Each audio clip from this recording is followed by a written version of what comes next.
Qual a definição de pecado? Qual foi o primeiro pecado? Deus odeia o pecado?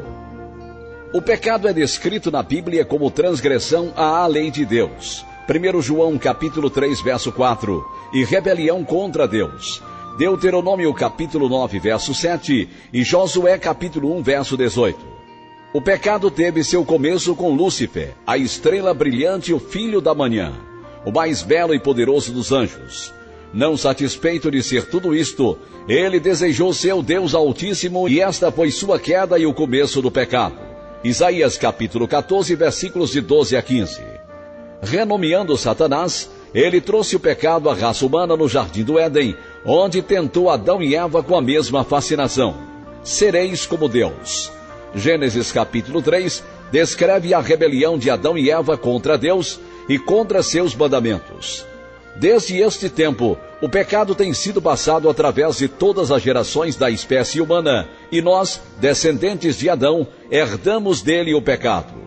Romanos capítulo 5, verso 12, nos diz que através de Adão, o pecado entrou no mundo, e assim a morte veio a todos os homens, porque o salário do pecado é a morte.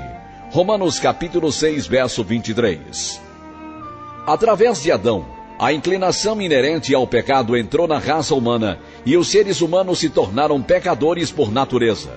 Quando Adão pecou, sua natureza interior foi transformada por seu pecado de rebelião, trazendo a ele morte espiritual e depravação, que seriam passadas a todos os seus descendentes.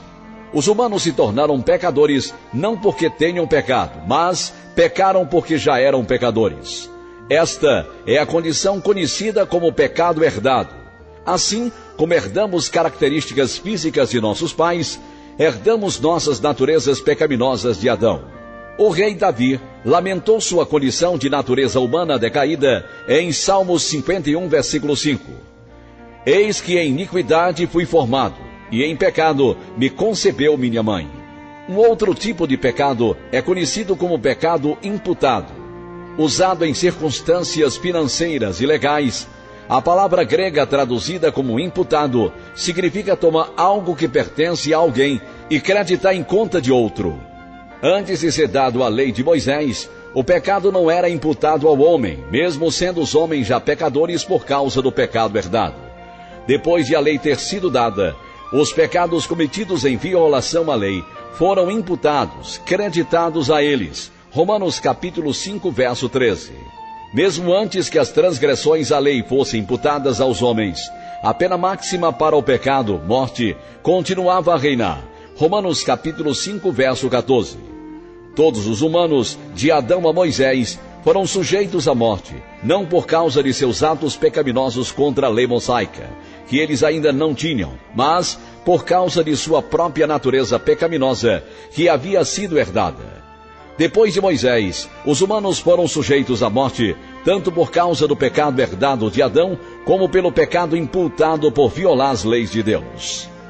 Deus usou o princípio da imputação para o benefício da humanidade, quando ele imputou o pecado dos crentes a Jesus Cristo, que pagou a pena por esses pecados, morte, na cruz.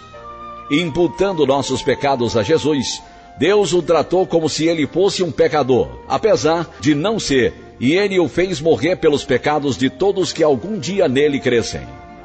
É importante compreender que o pecado foi a ele imputado, mas ele não o herdou de Adão. Ele carregou a pena pelo pecado, mas ele nunca se tornou um pecador. Sua natureza pura e perfeita foi intocada pelo pecado. Ele foi tratado como se fosse culpado de todos os pecados algum dia cometidos por todos que nele crescem, apesar de não ter cometido nenhum. Em troca, Deus imputou a justiça de Cristo aos crentes e creditou nossa conta com sua justiça da mesma forma como creditou nossos pecados em sua conta. Segundo aos Coríntios capítulo 5, verso 21. Pecado pessoal é aquele que é cometido todos os dias por cada ser humano. Por termos herdado uma natureza pecaminosa de Adão, nós cometemos pecados individuais e pessoais. Tudo, desde mentiras supostamente inocentes até assassinatos. Aqueles que não colocaram sua fé em Jesus Cristo devem pagar a pena por esses pecados pessoais, assim como pelos pecados herdados e imputados. Entretanto, Os crentes foram libertos da eterna pena do pecado, inferno e morte espiritual. Agora, podemos escolher se vamos ou não cometer pecados pessoais, pois temos o poder de resistir ao pecado através do Santo Espírito que habita em nós, nos santificando e nos mostrando nossos pecados quando os cometemos. Romanos capítulo 8, versos 9 a 11. Uma vez que confessamos nossos pecados pessoais a Deus e pedirmos por Ele perdão, somos restaurados à perfeita comunhão com Ele. Se confessarmos os nossos pecados, Ele é fiel e justo para nos perdoar os pecados e nos purificar de toda a injustiça. 1 João capítulo 1, verso 9.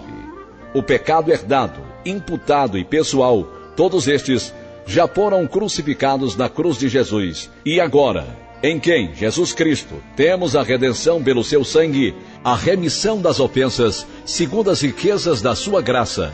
Efésios capítulo 1, verso 7.